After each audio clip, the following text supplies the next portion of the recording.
Well, my name is Sherwin Tibayan, and I am a graduate student at the University of Oklahoma. I'm a Navy brat. I grew up all over the place, Virginia Beach, Sicily for a few years, and then when I graduated college, I spent 2 years teaching English in Austria in a small community outside of Graz, Austria. And it's kind of there that I picked up photography, kind of as a way of thinking through a situation. You know, German isn't my first language, and it's kind of a way to both distance myself and kind of interact with this new environment that I was in. Sherwin is working from a conceptual lineage in photography.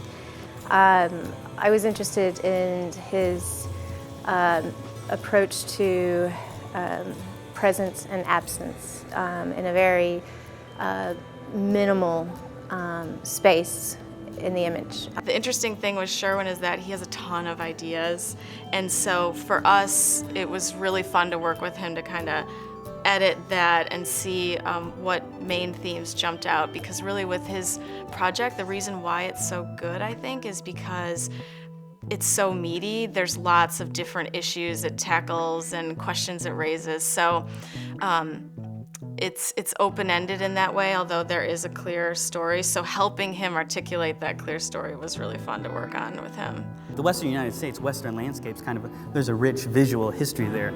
In many instances, we encounter the West, or the idea of the West, through pictures. It's a lot of times not a first-hand experience. So I was kind of exploring that.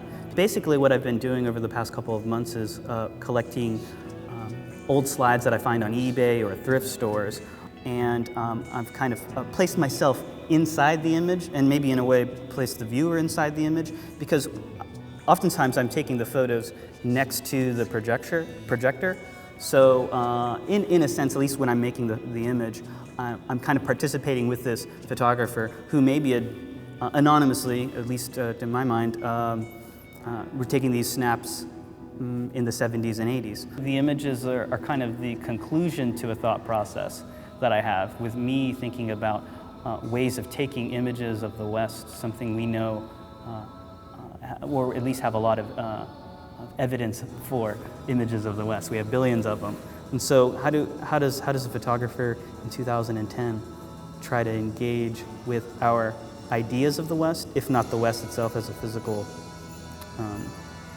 presence? There's this history, this once private history, these images that families and individuals have been collecting, amassing over the course of decades with these slides. And now, you know, there's this, it's easy enough to put it on eBay and for me to buy.